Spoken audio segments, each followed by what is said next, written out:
आज उत्तर प्रदेश में एक खौफ का माहौल है और उत्तर प्रदेश के मुख्यमंत्री कहते हैं कि उत्तर प्रदेश में सब चंगा है।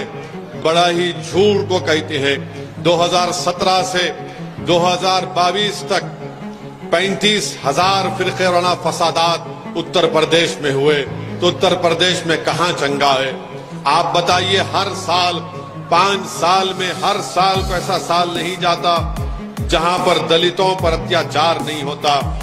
11,000 हर साल, माने 2017 से 21 तक हर साल 11-12 हजार दलितों पर उन पर अत्याचार के वाकयात होते हैं। ये कहां से फिगर आया? ये मोदी सरकार का एनसीआरबी का डेटा कहता है, मगर उत्तर प्रदेश के मुख्यमंत्री कहते हैं कि उत्तर प्रदेश में सब चंगा है। वो कहते हैं कि माफिया खत्म हो चुका है। अरे अगर माफिया खत्म हो चुका है तो बताओ, बीजेपी में जो जितने लोग हैं उन पर जो मुकदमे हैं, उन पर जो क्रिमिनल केस है, उनका आप क्या करेंगे? मेरे अजीज दोस्तों और बुजुर्गों, बड़े अफसोस के साथ कहना पड़ता है कि आज हम एक डर और खौफ के माहौल में अपनी जिंदगी गुजार रहे हैं। मुरादाबाद में रमजान के दौरान किसी ने अपने गोडान में तरावी की नमाज का इंतजाम किया गया तो वहां पर जाकर छापा मारा जाता है। अभी हम मगरिब की नमाज एक नमाज मस्जिद में पढ़ रहे थे, हमको बताया गया कि मस्जिद के ऊपर छत डाला जा रहा था तो छत का काम रुका दिया गया है। बताओ फिर ये आखिर एक तरफा तमाशा क्यों होता है?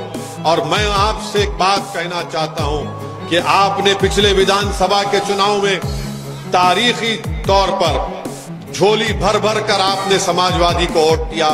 मैं कुंदरगी के जलसे में जब मेरे हाफिज वारिस के लिए आपसे वोट की अपील कर रहा था, मैं आपको याद दिलाना चाहता हूं, मैं आपसे कह रहा था, पुकार पुकार कर कहा कि यकीन करो मेरी बात का कि ये समाजवादी पार्टी बीजेपी को नहीं रोक पाएगी। मगर आपने कुछ और फैसला लिया। हम आपके फैसले की इज्जत करते हैं, मगर बताओ, इतनी बड़ी तादाद में आपने वोट दिया तब भी बीजेपी कामयाब हो गई। और जब कामयाब हो गई तो समाजवादी का कोई नेता आता नहीं है।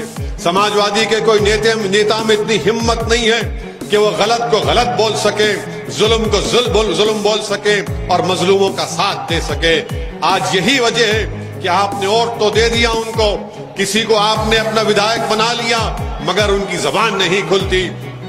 विधानसभा में जाते हैं और गूंगे और अंधे बनकर बैठते हैं, इनकी जबान नहीं खुलती। वहां पर उनसे ये नहीं पूछा जाता, सरकार की आंख में आंख डालकर नहीं पूछते कि बताओ स्कूल क्यों नहीं खोले जाते, बताओ यहाँ पर तरक्की का काम क्यों नहीं होता, बताओ आखिर कौन से कानून के तहत आप मनमानी करते हैं और किसी का घर बुलडोजर से तोड़ देते हैं। आप यही चीजें हैं, जब तक आप अपने वोट से अपने नेता को नहीं पैदा करेंगे आप कामयाब नहीं हो सकते हैं। मेरी बात अगर किसी को पसंद नहीं आ रही है तो मुझे माफ कर देना, मगर सच्चाई ये है, मैं आपसे अपील कर रहा हूं कि आप अपनी देखिए आपका क्या मुकाम है।